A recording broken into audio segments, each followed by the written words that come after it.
Hello. Um, Today I thought that I might go through the starter duel decks. So if you're not aware what this is an ongoing event on Magic Arena that you can play at any time. You can get some amount of gold. If you haven't played this, you can get some amount of gold here. I guess cards, two rares, and a mystery cosmetic. Um, but what I wanted to show you is how bad this is. Um, and I'm like clearly like these are just badly designed decks, and this is a badly designed environment. Like first, keep in mind that this is this is supposedly after you've done all the tutorial, whatever tutorial, those tutorial games. This is what you're supposed to be there for. This is what you're supposed to be. Um, well, this is what you're supposed to be playing. And well, I will show you some of the decks. I think this is the worst one. So let's start with that. Like worst designed deck in this. So if we take a look, um, so in a deck you expect there to be a curve. You want to play like a well, not necessarily one drop, especially since these decks have a bunch of lands that come into play tapped. Like here you can see there's 8 lands that come into play tapped, and well, Copeland Gods comes into play tapped some of the time, not always. But yeah, so in general, you're not expecting to play anything on turn one because you're often going to have those tap lands in your starting hand, and you of course want to play that first. Not always, but most of the time. So you can skip the first turn in that sense. So let's look at the curve. Now, it would seem like if you're just watching this like visually, it would seem pretty good. You have 1 drops, except that these are not actually 1 drops. These are 4 drops. You'd never want to play. Well, sometimes you want to play these as 1 drops, but hardly ever. Like the situation where you want to play these as 1 drops might be if you have Ogre Battle Driver on the or uh, or Suraken Goreclaw, or maybe Samut on the table, and you want to get that extra attack in. But otherwise, these are not 1 drops. These are 2 drops. No, not even 2 drops. These are 4 drops because the kicker is 2 and a red. So okay, so skip that. So let's look at the 2 drops. Okay, Colossal Growth. This is not a 2 drop. You're not going to most of the time you're not going to play this on turn 2. Cosmic Hunger. No, this is not a 2 drop. You need a creature there on the battlefield to play this. Epic Confrontation. This is not a 2 drop because you need again you need a character to play this. So how many 2 drops do you have? Okay, so Sprouting Goblin, not a 2 drop because as you can see the curve, most of the time you need that land, extra land you get with the kicker. So this is actually a 3 drop. So how many 2 drops do you have? 4. Is that enough? No. And yet someone at Wizards of the Coast thinks that this is a deck that's okay to put out there. And considering this, the curve is very high. There's 4 5 drops and 3 6 drops and 2. Well, these are not necessarily 7 drops because you can often play them earlier. But yeah, it's because of the amount of creatures there are in this deck. It's not actually. This isn't like something you can play out on turn 4 or anything like that. So it's going to be, in practice, it's going to be a 6 drop, maybe a 5 drop. And even then, like you want to attack with these creatures. You don't want to tap them for the Convoke. So it might even be a 7 drop much of the time. And considering that you only have 25 lands here, you're not going to have enough lands unless you draw the Caryatid. But the Caryatid there's only 3 of them in the deck. So the deck is just badly designed, like no question. And again, like the number of 3 drops, not that many. Number of 4 drops, not that many. Like this clearly needs to be fixed. Well, I guess these are 4 drops, so the 4 drop is, and in a way, yes, if you always have the Caryatid, then the 4 drop spot is fine. Fine to have a lot of cards here, but because how this deck has been designed, you basically have to take a lot of mulligans so you can get to have the Caryatid in your hand at the start of the game. And even then, if people know this, they will kill the Caryatid. So what then? You're just screwed. You're not going to get anywhere because you're not going to have the mana to play these other cards. And so many of the players are inexperienced. So what often happens is that even though that they will just kill it because they just want to use the cards in their hands, and they like if there's an inexperienced player, what will often guide their plays is just fear. They're not actually looking at the situation. They just understand that there's something on the battlefield. They want to get rid of it, so they will remove it. So I don't know. I guess you could call that a good design because you basically have to kill this every time. Because if you kill this, often this deck just crumbles because it's going to be so slow if they don't have the Caryatid. And often they will get mana screwed if they don't have the Caryatid. So this is just horrible design. Another horrible design.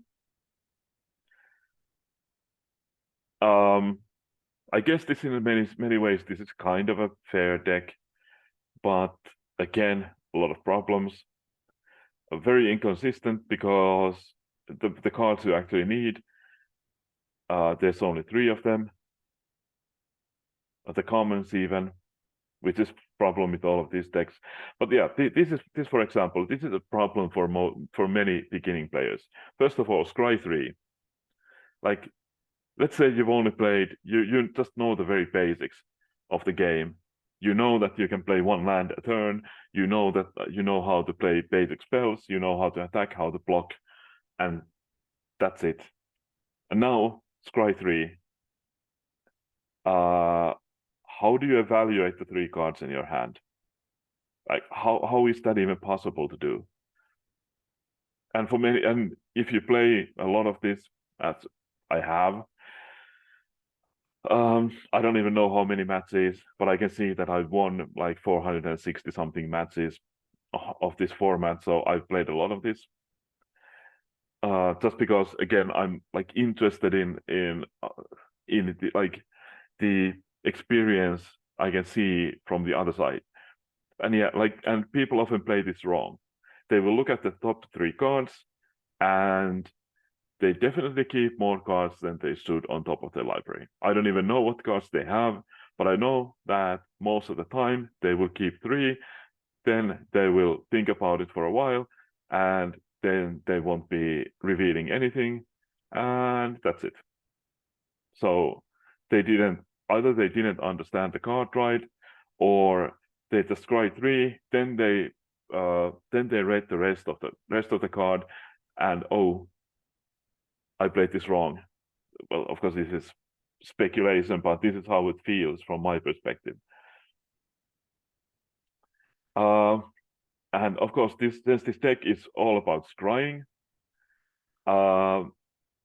It just doesn't really work out because if these players, if they don't know what they're scrying into, if they don't understand the synergy here, that you need to be scrying all the time, so you need to scry into cards that scry unless you have them in your hand, then this deck is just going to fall apart because it's just not going to do anything. And again, because this is so badly designed. You have cards like Lost Isle Calling. I've never been seen this activated. There was once there was a situation where I was possibly able to activate this, but the opponent scooped, and like even in that situation, it would have been win more situation. I was already winning the game, and I was just but I had this ready, and it was just a meaningless card. Like I just used the card, basically the card read pay 2 mana, and that was it. Pay 2 mana and wait for the triggers to happen. And often, since the opponent, when a trigger happens, and the opponents, again, they are inexperienced, they don't know what's going on, they have to read the trigger often multiple times before they get what's going on. Other cards like Nissa, Resurgent Animist. This was the #1 card when the Aftermath was first. The Monster of the Machines Aftermath was released. This was at that point that this was basically the only card that held any interest to anyone. I don't know what the situation is, because I pretty much lost interest in Standard. But yeah, so it's a Lotus Cobra that just cost 1 more mana. The problem is that there isn't much to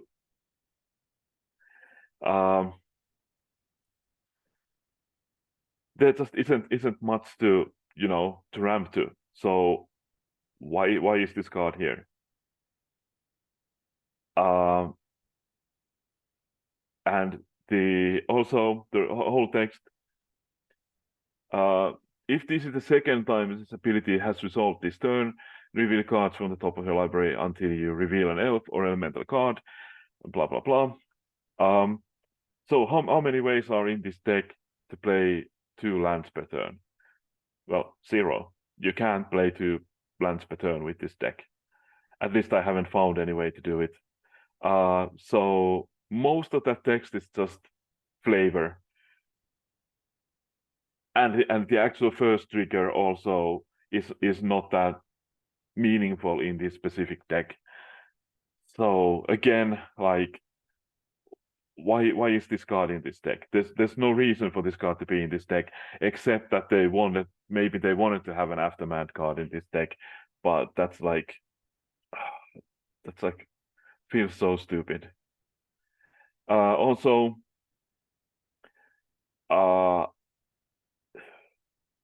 why is this card has no synergies beside itself in this deck? There's no other cards that proliferate. So this is a 7 mana 2/2. So sorry, 7 mana 3/3, and yeah, and then you get to draw a card. Like, did anyone look at this deck?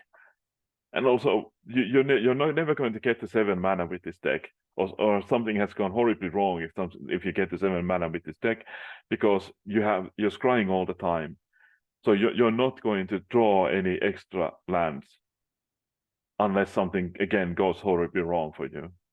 And same with this Mara's Kindred.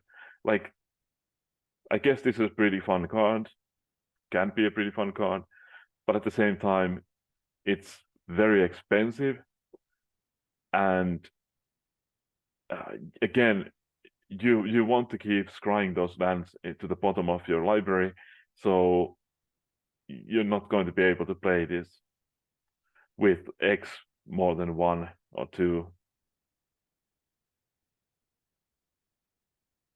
Did they change this card at some point? Because I seem to remember that the casting cost was double X at some point, double X2 and a green. I don't know. Anyway, but as I said, like, there's just it feels like these decks at some point they were just playing that they were just putting things out, and then just, well, dropping them. Like at some point they just, okay, we have to figure out some number of rares and some number of mythics that we need to be put in this deck, and it doesn't actually matter what those are. And since most of these games actually end because someone plays a bomb rare and the other player doesn't have any kind of an answer to it. Like with this deck, Tribute to the World Tree, this can be extremely powerful in this deck.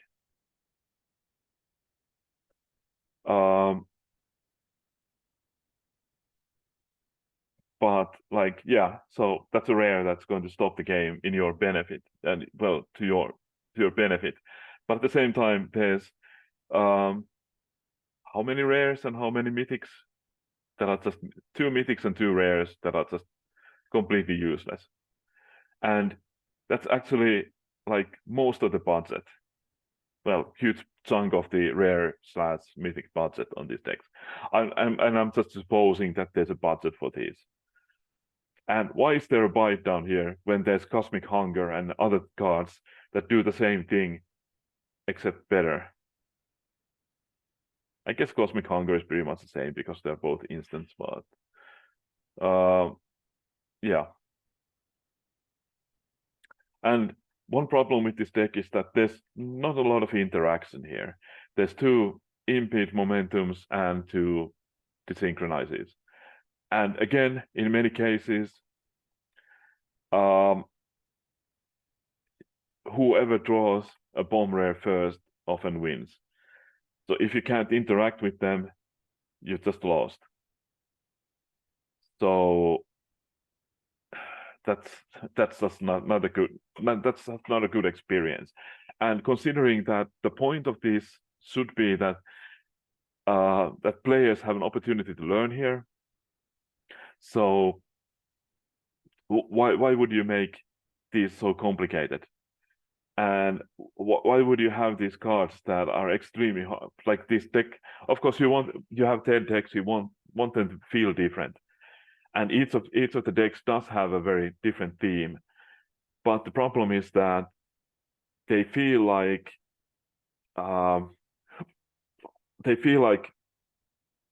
draft decks,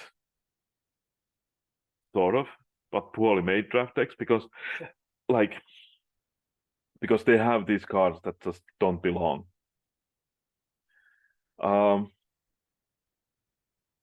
What's another good example? Oh yeah, Scrapyard Sacrifice. I don't actually remember this one having like cards that don't fit at all. The Flesh Mechanist, maybe, not really. But the problem with this card is actually that it's a little bit different. Because most of the time this deck just doesn't do anything. There's so many things that require you to have things to sacrifice. So how much good sacrifice fodder there is? You have 3 skeletons, and you have, where is it? Here, Uraprax Force that makes sacrifice fodder, but there's only 1 Uraprax Force, so that's not very helpful.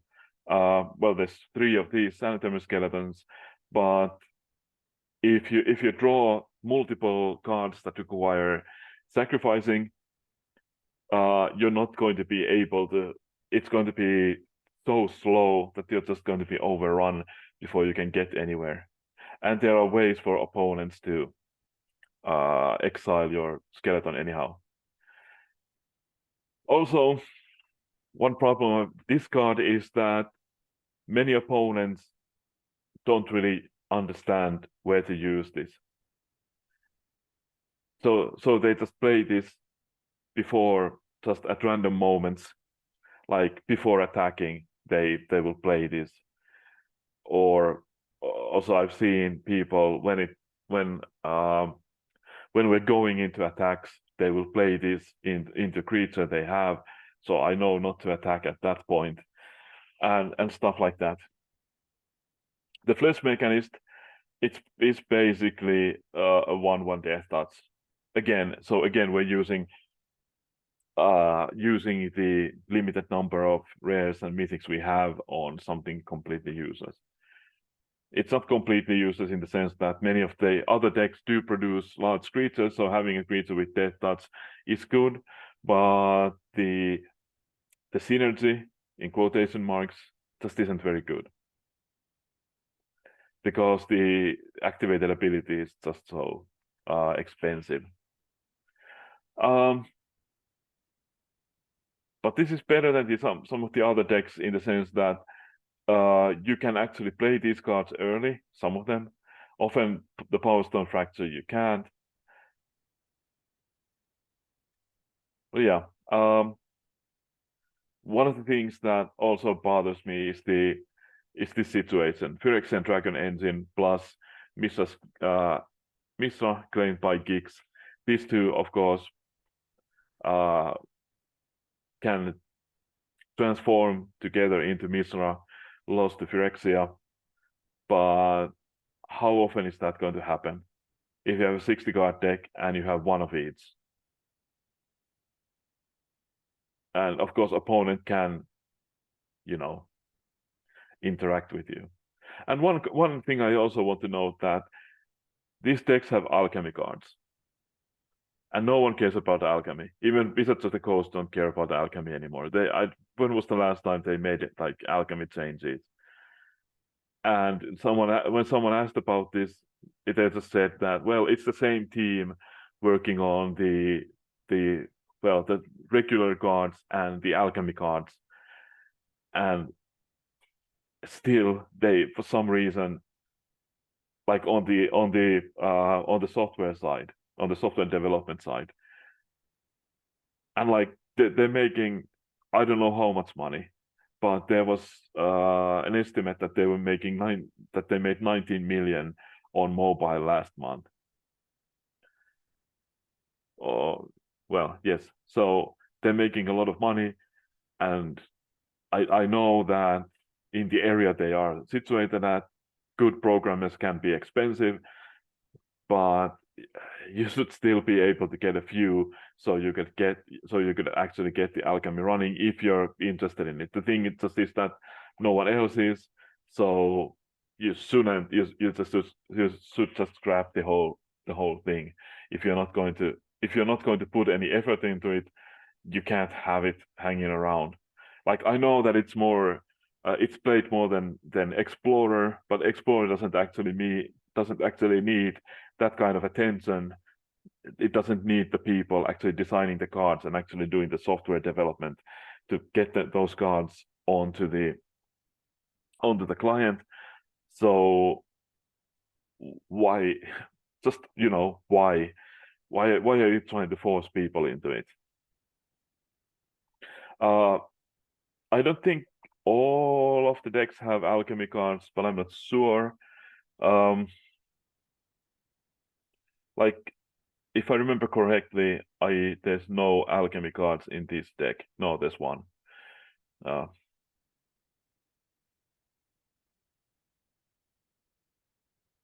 And this is a very badly designed alchemy card in the sense that you could easily do this. You could easily do this on paper as well. Like, if you just make the triggered ability a little different. So at the beginning of your pre-combat main phase, you may discard a card. If you do, reveal cards from the top of your table, top of your deck, until you find a card that has a greater mana value than the discarded card, and exile that card. Shuffle the rest of the cards, put the rest of the cards randomly on bottom of your library, and you may play the exiled card until your next turn, until the end of your next turn. So yeah, so it's okay, it's more cumbersome than this version, but like from a arena point of view, sure, you would be giving extra information for your opponent, but it wouldn't be different. Like, you could still do this on paper, but since they're so desperate to have the alchemy, without any specific reason, then it's just, doesn't do anything. The other thing about this deck, which is like a larger problem here, is that this deck can be very snowbally. It can just take over a game and there's nothing the opponent can do. But at the same time, because of the nature of the removal in this deck, there can also be situations where the opponent will just run you over and there's nothing you can do. Like, well, the removal in this deck: 3 Volcanic Spite, 3 Lightning Strikes, and I guess 2 Kittu Amplifiers can bounce, and then you have 1 Flame of Anor. So when the green-red deck has a bunch of creatures with toughness of 4, you're just going to have to hope, basically, that they don't play those, because otherwise you'll just, lose. But on the other hand, sometimes it just goes the other way. So this deck can draw a lot of cards potentially. Like if you get this is what has happened to me a few times. You get the 3rd Path Iconoclast on the 2nd turn, and you get to play Meeting of Minds on turn 3. You get the 1/1, and then you're just rolling. If your opponent can't interact with the Iconoclast, then it's just over for them. You will just get so many of these 1/1s that they will never get through, and that's a problem. Another big problem here is that since some of these decks sacrifice a lot, let's not use that one as an example. Does this have those? Yeah, Planar Disruption. So as a removal, this is pretty bad. Just simply for the reason that the opponents can so easily, some of these decks can so easily sacrifice this. The black-white deck has those, what are they called? Those 3/1s for 2 mana that you can pay extra kicker of a black, and then each player sacrifice a creature. So yeah, and the black-red one has a bunch of things that sacrifice. So if you're using Planar Disruption as your removal of choice, it's just not very good. And yeah, and also this deck is also very snowbally. It's just, what often happens is just that, well, there's some cards that are very bad. Rookie is not a good card, but it's there because I don't know why. Because it says equipment probably in the text. So I guess that's the reason, but it's very bad in the deck. Otherwise, like this is pretty good. But again, like Donita, for example, can just win the game. If this comes down and you're playing, your removal is Lightning Strikes, what are you going to do? You just can't do anything. Unless you, for some reason, have 2 of those in hand. And even then, it's possible that that the opponent has been able to equip this with enough things that it's too big for you. It's too big to kill with. Well, that hasn't happened too many times, but yeah, the first like Lifelink Vigilance, it's just makes it impossible for many of these decks to function when you play Donita into the battlefield, and that's what often happens. Like I've been in situations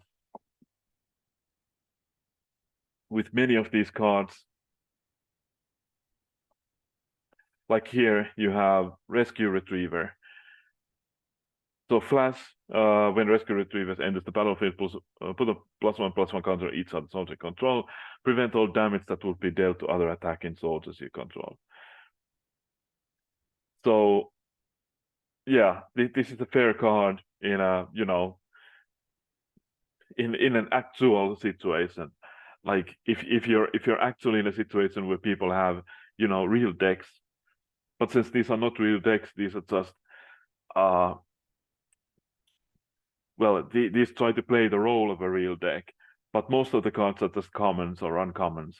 So often when this comes down, it's like your opponent can't do anything. And since it has flash, it what often happens is that you just devastate them. They try to block, and obviously nothing happens because, well, this just they block and their board just dies. And in some cases, yeah, sure, they block, but they can get rid of your creatures. And another thing is that since there's so much text in these cards, some of that text just goes unnoticed by the new players, like the flash here. I've seen it so many times people have played this pre-combat. Even more so, of course, you will see ambush paratroopers and resolute reinforcements being played on their own main phase.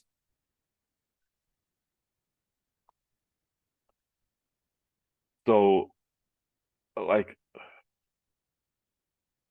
you get the feeling that they have no sympathy for new players. They have no understanding of for new players. They just like to punish. It almost feels like they want to laugh at new players. And also the experience is not necessarily much better. So let's take a deck here. Um, let's take this one. This is the black. This is the uh, black blue deck, and of course it's a control deck. Some of the cards here are very bad. Like the Rona doesn't do much for you in most cases.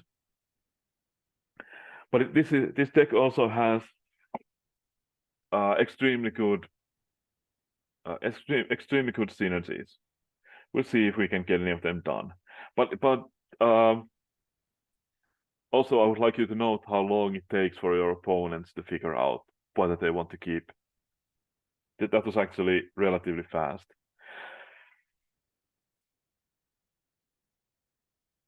But yeah, there's certain synergies in this deck that will be just impossible for your opponents to win.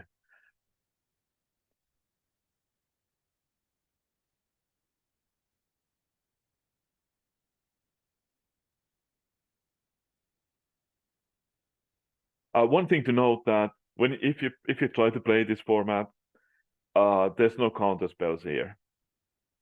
There's some cards that, yeah, I'm gonna block. Go ahead, use your removal. I have another one.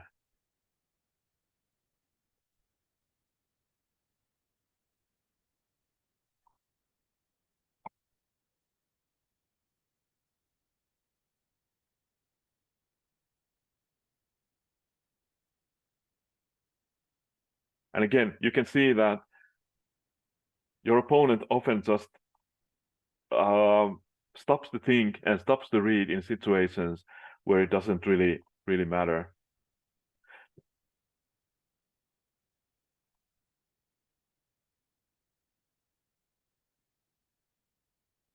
I do want to play lands, so I will try to find one. No, yeah, that's a not a very good card in most situations. Yeah, and I'm probably going to lose this because I can't find the lands. Now I'm 15 cards deep, and I've only no 12 cards deep, and I only found 3 lands. So yeah.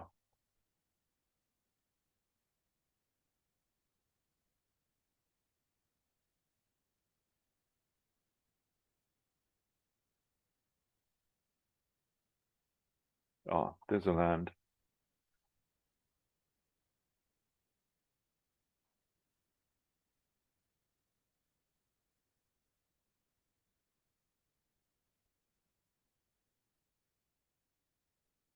now I'm in a pretty good situation because I have the Kixis command. It's possible that okay, that's bad. But yeah, it's possible that at some point, well, I will lose my board as well. But yeah, I might still have to. There's a possibility that I might have to Kixis command away my own board as well, but we'll see.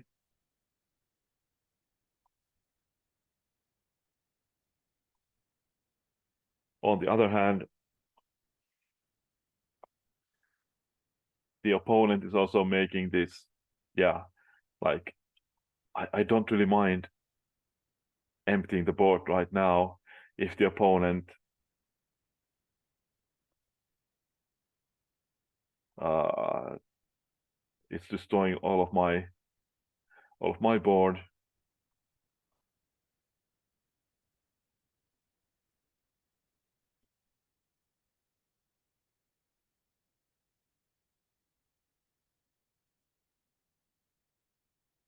Um actually.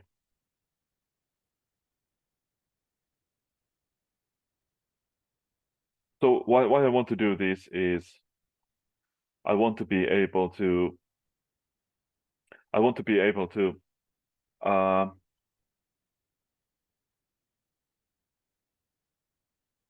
I want to be able to return this to hand with the Black Sun Zenith because that's a good combo or synergy.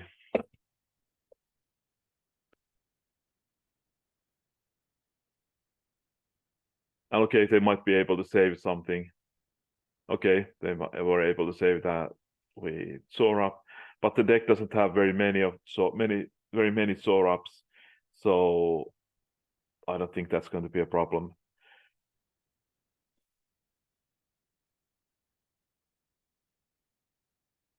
That might be a problem, but we'll see.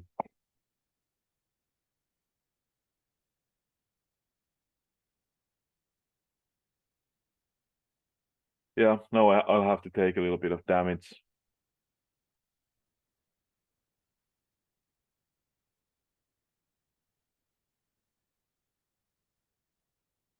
Okay, now I'm going to lose this. But actually, this was a fairly good game. Like compared to most of these games, although I was a little bit on the back foot for most of the time, but uh, can't be helped. Of course, the opponent did the exact wrong thing here. They could have copied the spell, but they didn't. In general, not a very good idea. Yeah, and of course now of course the problem here is now that they can pretty much play any.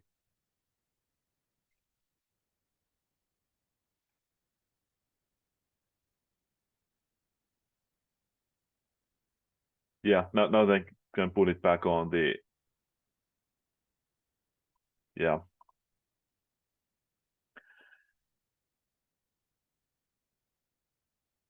But okay, that was a pretty good game anyhow. Although I was losing pretty much the whole time. Um, even the Gixis command sort of. Let's try another deck so that I can show these decks.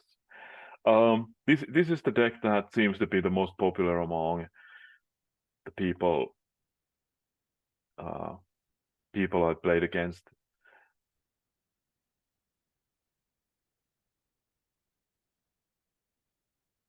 So let's play.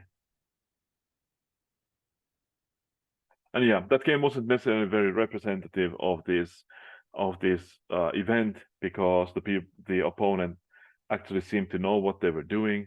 They didn't spend too much time reading cards. Uh, at some point, yes, they did. Uh, they did use a lot of time uh, thinking about something they didn't necessarily have to think about. What's going on now? Uh, but but in general, that was they were playing relatively well, and well, they were playing well and relatively fast. I can't say they made any big mistakes. Actually, they seem to uh well again seem to know what they were doing. And I wonder what's going on now. Is this just Arena?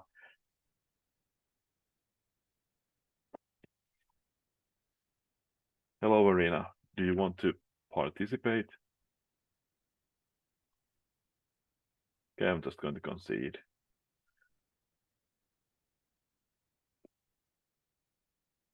Not gonna wait around. Okay, I guess I should explain the red white deck. Also has some poor choices in regards um, the cards in the deck, like the rook. What's it called? Well, that goblin thingy that says equipment on it, so they thought it's important, but it really isn't.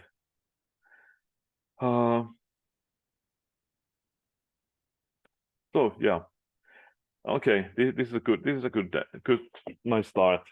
I'm not sure I want to play the Kemba outfitter unless I draw a very good, very good equipment right now. But in general, I want to play it later on. Um, of course. But still, I want to play those later on because I can use the ability of Kemba to attach, assuming Kemba leaves. And also, the only equipment I have is Headscope Sledge, which already has the ability that I'm looking for. So the ability of Kemba Outfitter is that I can choose either a card on the table or card in my hand, and that equipment in the table or equipment in my hand, and that gets equip one, an additional ability of equip one. But okay, here we're seeing a player who doesn't seem to know what's going on, as you can see. Like they're just seem to be incapable of making real decisions, so we'll see. Although this specific color combination is relatively common among people who actually enjoy playing the game and aren't just, you know,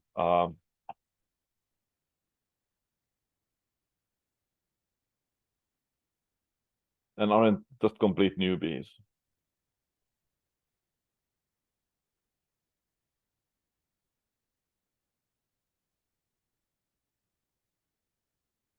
But we'll see where this is going.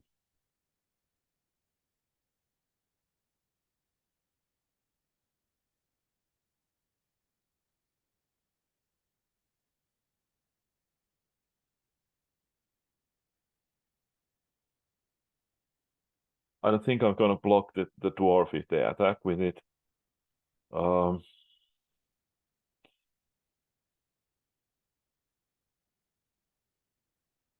Because I have the rebel salvo for it. Okay. Or I have rebel salvo for that.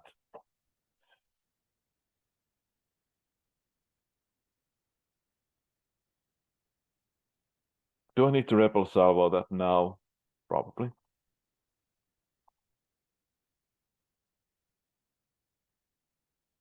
Okay, I'm going to attack with this because I do have the cats, and this has, well, it only has equip one, so I can immediately equip it into some. Okay, I'm gonna put it on the goblin because now the goblin is.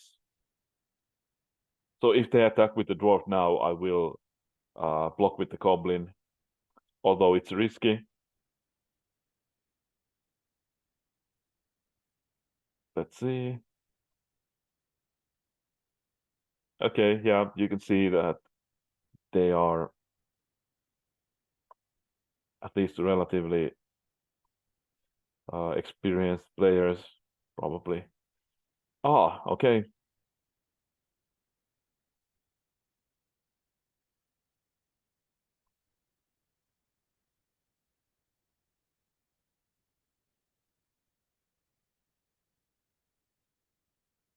This was a good draw.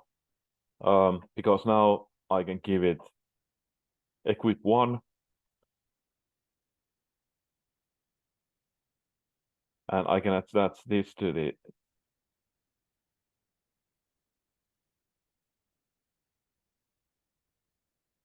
So because this has a equip of 5 normally, but if I can equip it with only 1 mana, it's going to be a very powerful way uh, of attacking. Very powerful card. Okay. Store.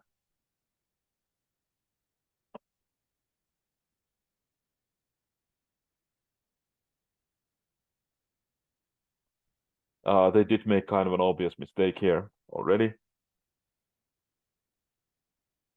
Because I think they should have killed the Kemba instead. Because the problem here is if they would kill Kemba, the cat would have lost +1/+1. So it would have been much harder for me to block this if they were to attack with it, and they're even not attacking with it. So I don't really know what the point was. But they're at 11. So what I will do is this.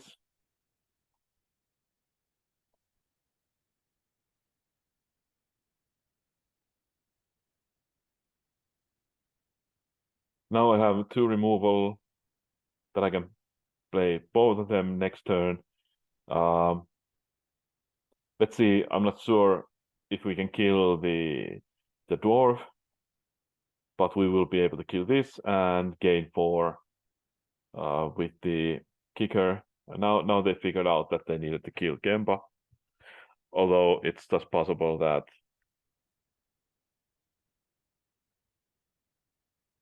what happened there?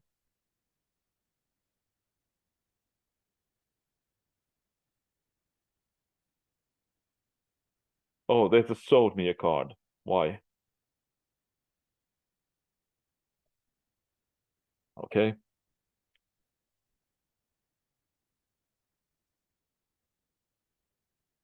Now the problem they're facing is that, well, they're dead now. They left themselves open to attacking with the goblin. If I attach both of my equipment to the goblin,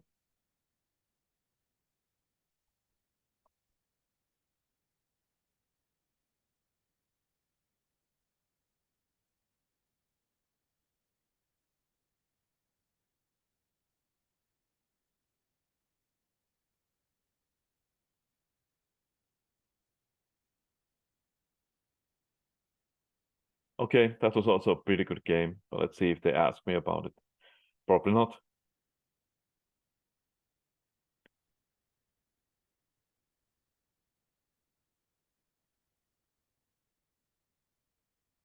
Let's switch the deck.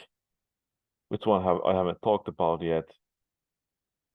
I haven't talked about this one.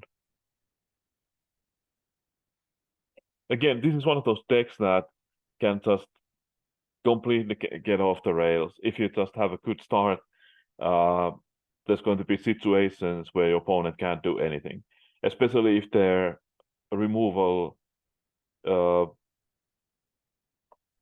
is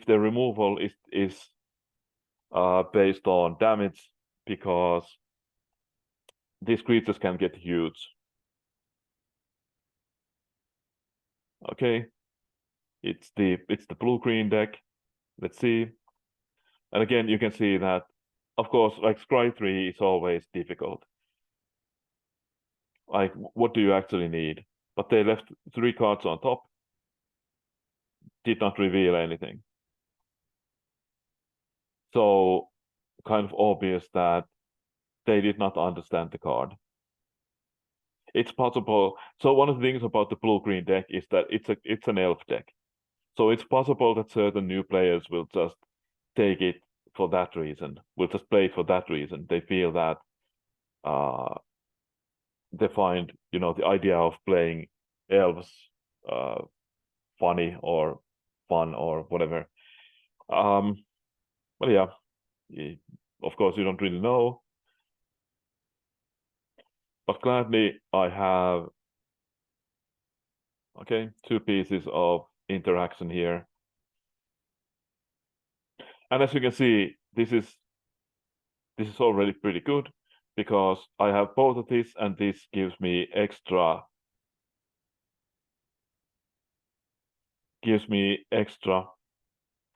counters. So this is already a 4/4.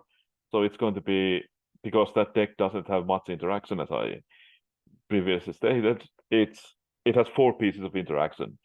2 of those impede cards, which taps it and gives it. Okay, that's possibly quite bad, but doesn't really matter. Okay, a decision time. Except,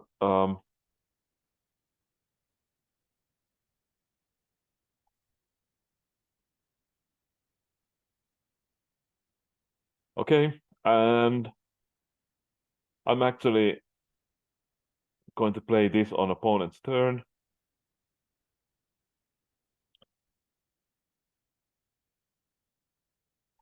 Although currently, they should be wondering why I didn't attack with that.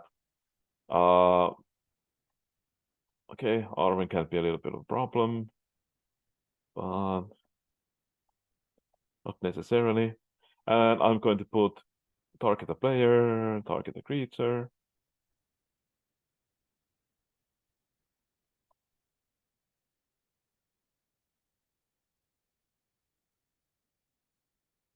Now, okay.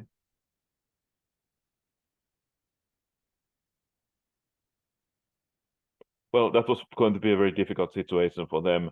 I was just trying to figure out how much mana I have. So if I put extra counters on this, so this could tap for 7 mana, I would be able to play. So I would have 5 plus 7, 12. So I could play that, fight the Arwen, and, well, play this beforehand. But what would I want to do with this? So I would want to create 2/2/2 green bear creatures and put 2 counters on each creature you control. Yeah, so I would have been able to draw yet another card as well. And of course, that card might have also changed how I want to approach this situation. And I am going to play one more game.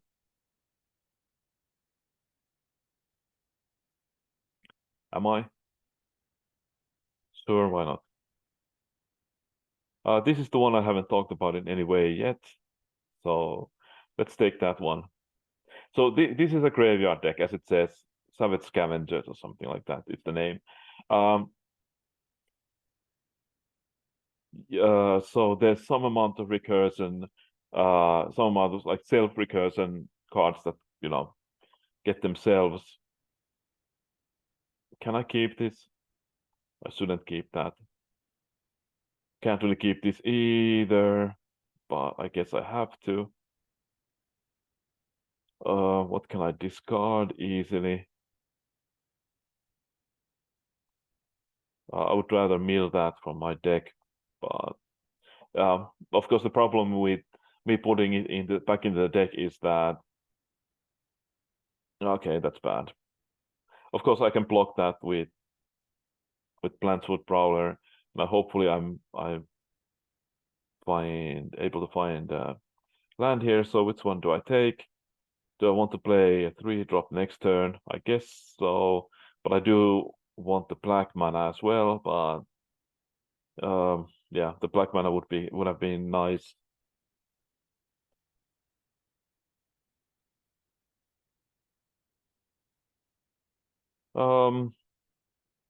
Okay, that's bad.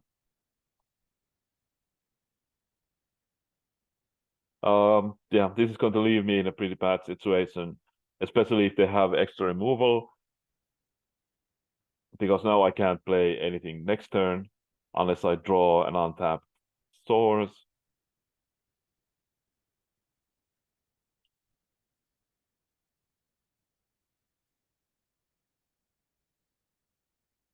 But we'll see.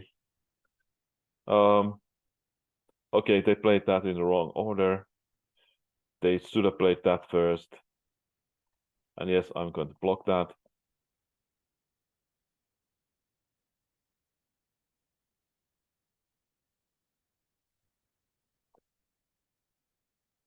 Yeah. Uh,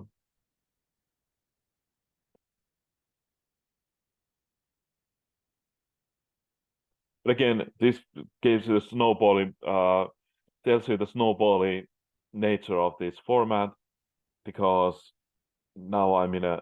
Okay, that was good. What do I want to play? Jungle Hollow. And I definitely want to get rid of that, because that's the creature that can grow way, way, way too much. Okay, next turn I can play the Swamp and I can play the Gargantua. Um, but yeah, again, the snowballing nature of this format. Okay, what does this do? So Menace. Sauron the Necromancer attacks, exile target creature card from the graveyard. Create a tapped attacking creature that's a copy of the except 3/3 with the beginning of next end step. Exile that token unless Sauron is the ring bearer. Okay, again, there's no way of making a ring bearer in this deck. There's absolutely no way doing that. And I don't want to necessarily I don't want to exile cards from my graveyard, because I want them to be there for the purpose of, being able to play them, because I have other ways of playing them, like this Conduit of Worlds, which is this might be the best card in the deck, at least in the long games. Oh, that's so bad. But again, like, what are you going to do in these situations? There's nothing you can do. They just play a rare and that's it. Like, or it's a mythic. Hopefully, it's a mythic, but um, like complete and other nonsense. Like personally, I want to enjoy the games. I want to think about them. I want to be able to, have a plan. But you can't when your opponent just slams something like Titania's Command on the table, and that's it. Like, just so the game is just get the 6 mana and win. Like, where's the interest in that? And this is a problem with the game overall. But like, consider this, that you're a new player, and how is that really going to encourage you to come back to this game if all games just end like that? Like, how many times do you lose to something like that, and then just decide that, okay, this game is not for me? And I don't know, I guess we older players, we don't see it, like we've been through a lot. But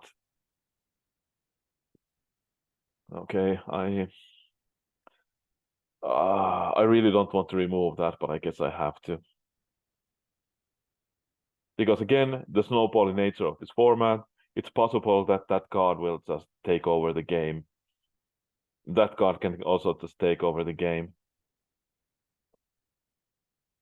So again, I guess I have to remove that as well. Or otherwise, I will just lose the game. And what's more fun than that? Like, that you're just forced into doing things because the decks are what they are.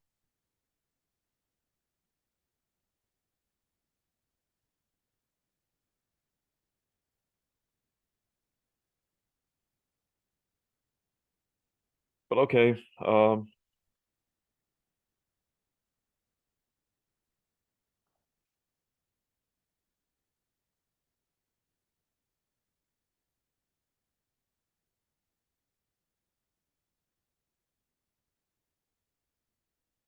But now I'm in a situation because again there isn't much interaction in these decks. I'm now in a situation where I really can't do that much. I had to use my. Okay, that's good.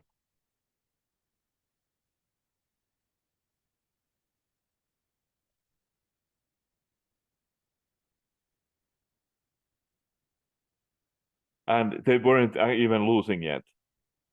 They still would have had a lot of opportunities to win this because if I block one of those creatures they have, they would have been able to grow it. Um,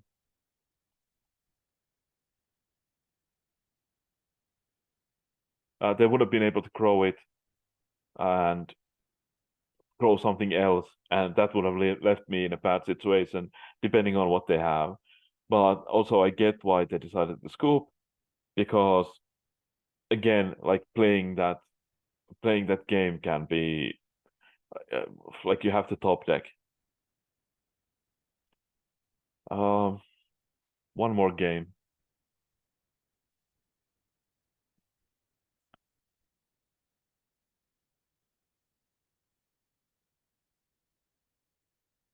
But on the other, like, yeah, sure, this is bad how they've designed this, but on the other hand, it's also the way this whole game has been designed for at least,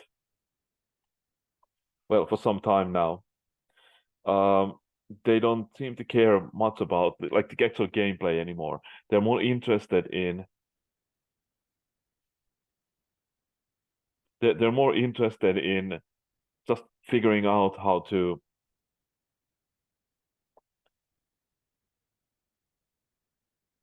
um what was I going to say? I should have played the Beats Head. Doesn't really matter. I'm just trying to obfuscate that I have more flash creatures in my hand, but I don't think that matters that much currently. Um,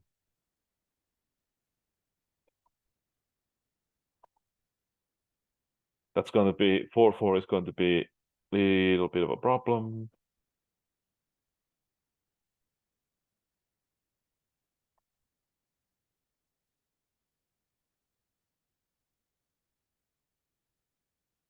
I think I'm going to block and play the Zephyr Sentinel so that I can get a 3-power creature in the air.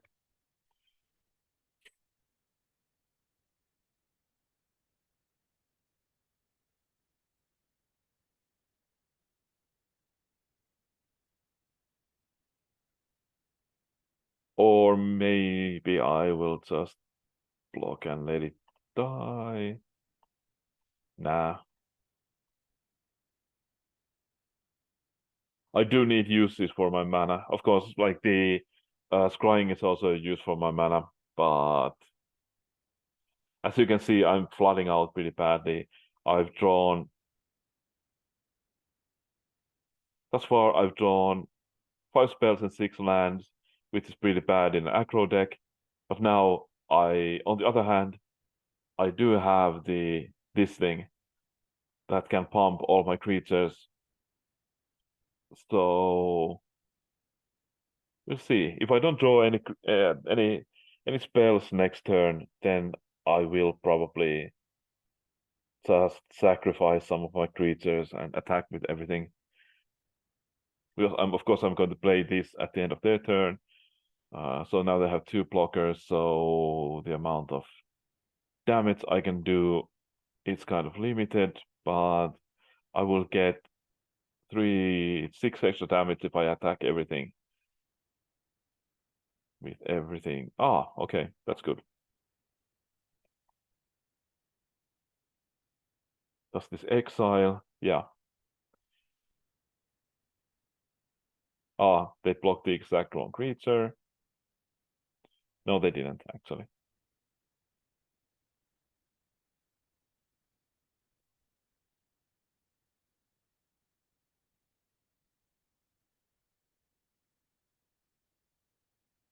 1. Okay, almost. Well, they can't come back from that unless they have a lifelink creature, but okay, that was a very bad decision from them. Actually, yeah.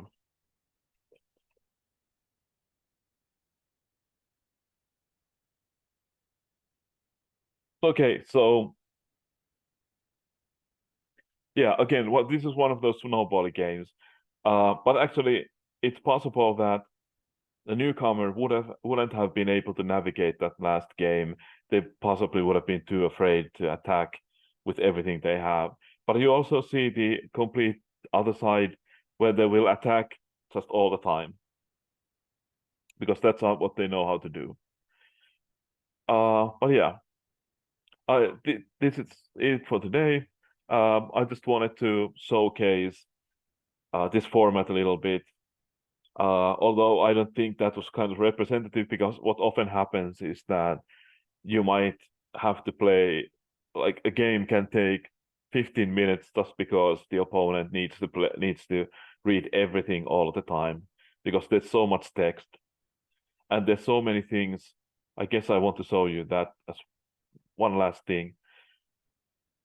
Like there's spellbook cards in this, March Towards Perfection. Like, how, if you don't have any experience of the game, how are you supposed to evaluate that? Like, there's no way you can evaluate this card. So yeah, there's this constant problems with this, that they are making this so difficult for the opponent. And of course they overvalue things that say you see that they overvalue cards like Etched Familiar.